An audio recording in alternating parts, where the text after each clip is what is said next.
Good morning. I'm back finally. Been a while. Mediocre morning wrap up program. We'll no longer be doing the water cooler programs. I'm just going to wrap it up into one. We're going to do these on Tuesdays and Fridays. That's all I can do right now. It's been a lot of things going on, work related, family life related, etc. I've been following what's going on, so I'm going to have my usual pithy and knowledgeable takes on things. So they're going to be a little longer now. They're probably going to be in the 10 to 15 minute range. And that's just going to be okay. Like Stuart Smalley used to say. Because I'm good enough and I'm smart enough. Doggone it, people like me. Sometimes. We're going to start off in the association today.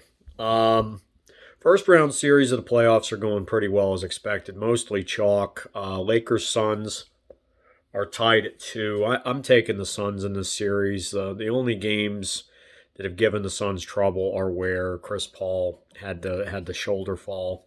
He had some injury issues. He was back in Game 4 as they even the series. The Lakers probably would do well to get rid of drama, like being into all these social causes. Maybe play some basketball. Just a thought. Anthony Davis being injured isn't going to help because he's as valuable or more valuable than LeBron James is on that team right now. So I do look at the Suns taking that series. The C's and the Nets, and we will be talking about this series in a little bit. Nets are up 3-1. Nets going to take the series. Celtics, Jason Tatum can't carry the entire team. When Kemba Walker's out, they're decimated by injuries. They're lucky to have gotten this far. I think at full strength, they would have given the Nets everything they wanted, and then some. Blazers Nuggets are 2-2. Dame is a gritty performer. He's keeping this series close. I still think the Nugs take it. I look at the Sixers Wizards. Wizards just were able to stave off elimination last night. They're down 3-1. Sixers are going to end up taking that series. Mavs Clippers 2-2. It took a subpar game from Luka Doncic for the Clips to actually beat the Mavericks and go back to 2-2. I think the Mavs take this series. And then the Clippers can examine why they talk. But instead of walking the walk, they crawl. They talk a lot, but there's nothing been done. Nothing's happened. And a certain handsome prognosticator did say something about losing Doc Rivers making a big difference in this. So that team is underachieving. Sorry, it is. Paul George. Excuse me. He's put up some good points and stuff like that, but the attitude that Paul George brings. I mean, my thing is in the offseason, I'm expecting Paul George to end up signing in his next offseason that he's a free agent. He's going to end up signing with the Nets. They're like the modern day version of the 70s and 80s Oakland Raiders, where every malcontent possible goes there. And you basically need a kindergarten teacher to run the place. More on that later. Keep teasing this, don't I? Hawks Knicks. ATL's up 3-1. Knicks did a great job getting this far. Quite frankly, if the Knicks fans would not have gotten into Trae Young's Shiite, I think that they wouldn't have activated him, and I think that it's going to cost them the series. Quite frankly, And they do this. They incite. I mean, they did it with Reggie Miller. Okay, they did the same thing back in the day when they were good. So maybe the Knicks fans need to calm the f down and let the team play on the court, and maybe just shut up and stop making these other players take it up to a higher level than what they previously had in the tank.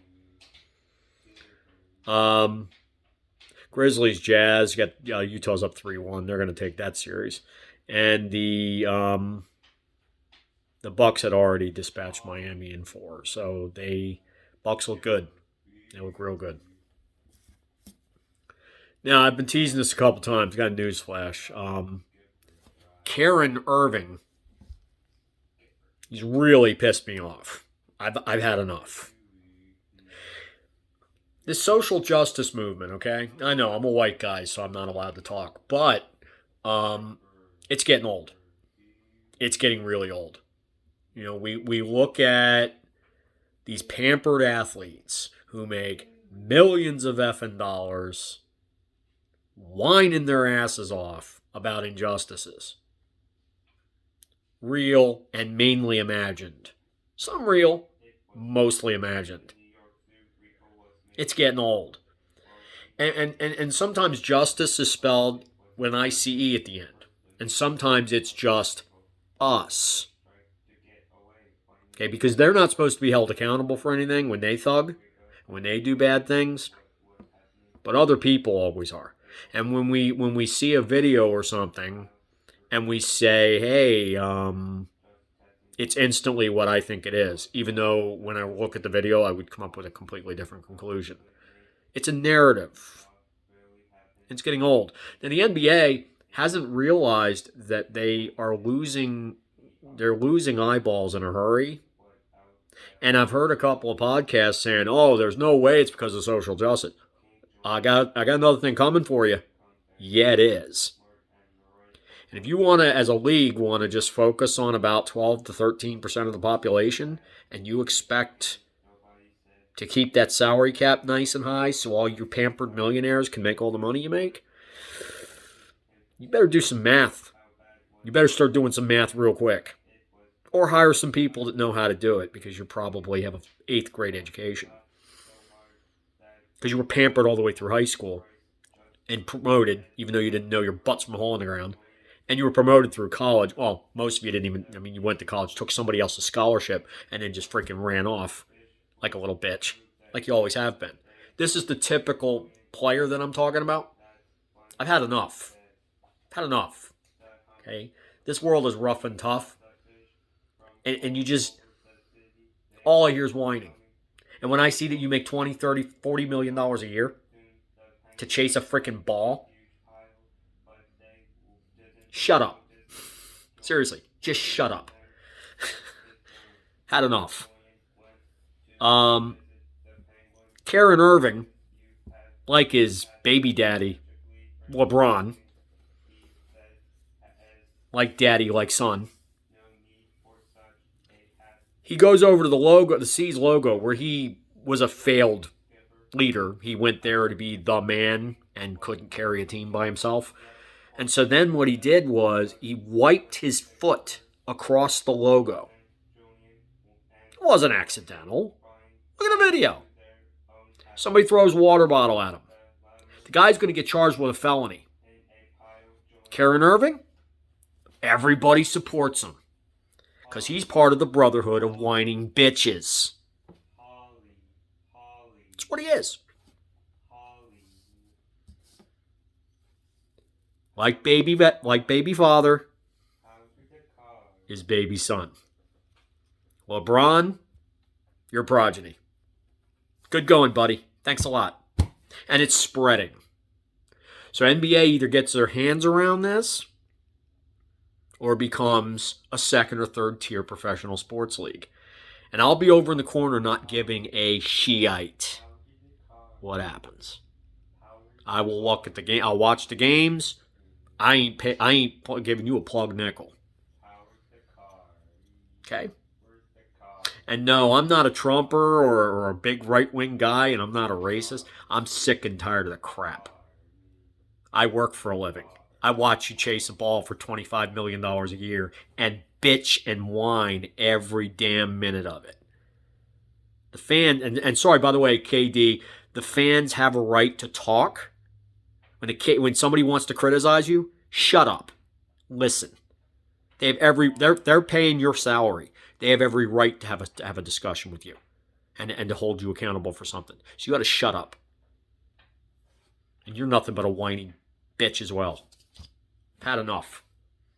Talk about an underperforming career. But you didn't send any of that money back, did you? I digress. Get off my lawn. Still, it's coffee. It's not Irish coffee either. And for you uninitiated people, Irish coffee is where you put a little Bailey's Irish cream in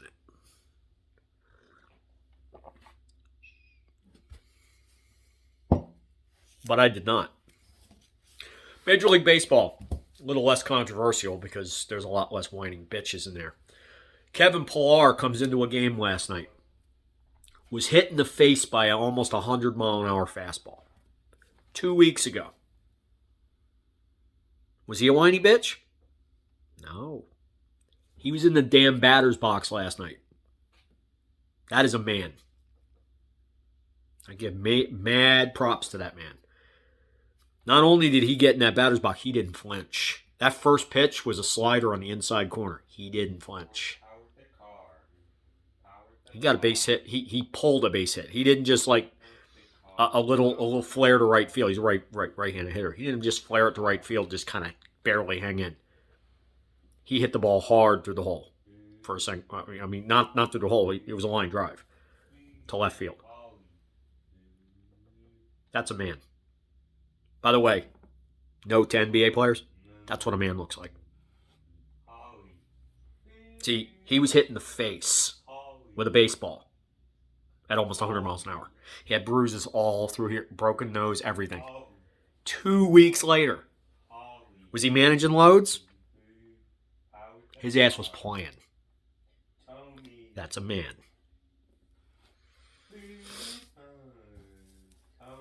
Baltimore Orioles have lost 14 games in a row. Last game they won was John Means' no-hitter against Seattle. And they look awful. They're pitching fairly well. Their bullpen's kind of reverting to a bad form. They've had to send out a few people to AAA, but they haven't really been destroyed in any of these games. They're just not hitting. The only one that is Trey Mancini, who's raking. RBI machine. So I'm hoping they turn this thing around. They look awful, though. 14 games in a row. They were a middling team. They were making some progress, and all of a sudden the bottom has just fallen out.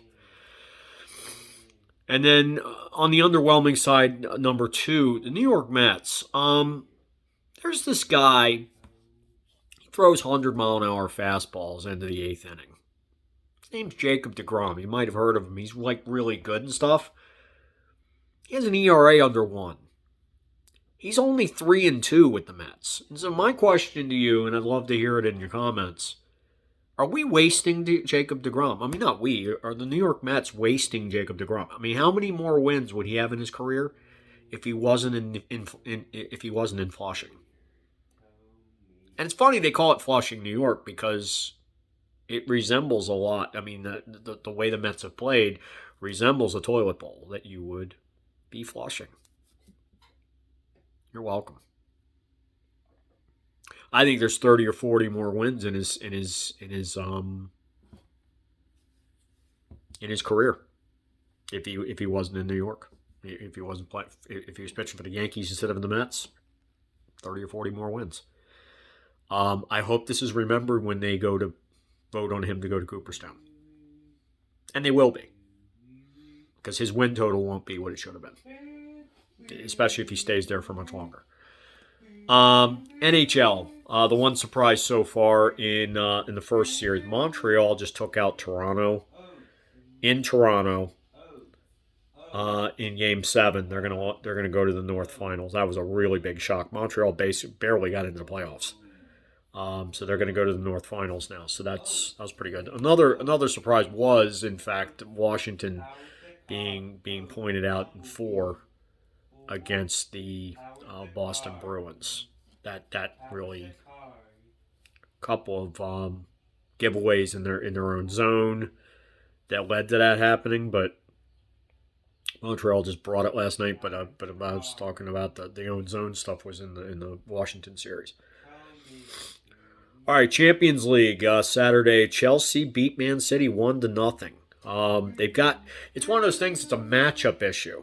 Man City is the best team in the Premier League and probably even in all of Europe, but Chelsea just has their number. And sometimes Tuchel he plays a very distinct brand of defensive football, and maybe that's just what's getting Man City. It's a flustering thing. It's like in college basketball back in the day when you had to play Temple and he'd have that matchup. Cheney would have that matchup zone, and he would just frustrate the crap out of you, and the game would always be played in the 40s and 50s. Maybe it's like that.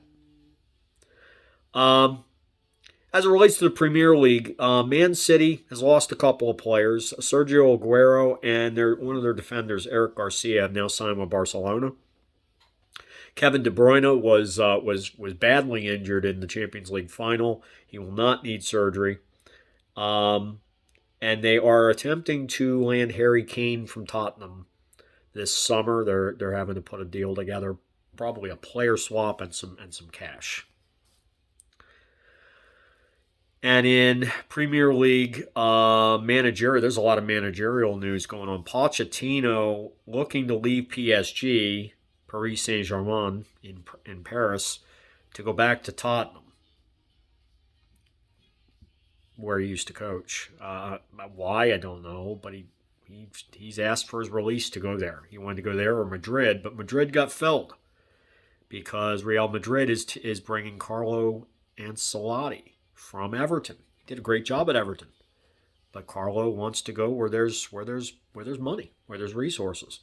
Real Madrid is now open because Zidane resigned, didn't feel like he was supported. So Ancelotti will go over there, and I think he'll do a great job. So there's a lot of musical chairs. A lot of clubs you never heard of in Serie A, for example, in Italy, they've changed. Like I heard it's 18 of the 20 teams in Serie A had a managerial change in this offseason already. It's madness, I tell you. Not a lot of whiny bitches. Did you hear that, NBA? Last piece we're going to go to is the Europa League. The Europa League, yeah. By the way, Tottenham got the last spot for the Europa Conference League next year. Arsenal almost got in. They came to 8th. Arsenal was number 2 team since Boxing Day. So they're on the right track. I expect Arsenal to do very well. They'll be top 4 next year, I believe, especially if they have a good transfer window. But what happened in the Europa League is ex-Arsenal manager Unai Emery led Villarreal to beat Man U on penalty kicks 11-10. Devastating loss for Man U. And the manager at Man U has not won a trophy yet. And he's been there a few years now. It's starting to look really bad for him. So you may see a managerial change at Man U. Either this year, they might give him one more year. We'll see. But Ole, he's running out of time. That was a devastating loss. They needed that one. Villarreal goes to the Champions League because of it, and Man U was already going to the Champions League anyway because they were top 4. But it would have winning a trophy would have made a big deal. All right, so I'll see you again on Friday. Hope you enjoyed it. It was a whimsical journey through bitchiness and douchebaggery in sports. Please like, comment, subscribe, hit the ringy-dingy, say all, and then spread far and wide, because sharing is caring. More sharing is more caring. Hint, hint. And I will greatly appreciate that. So I will holler at you on Friday. Peace out, me homies. See ya.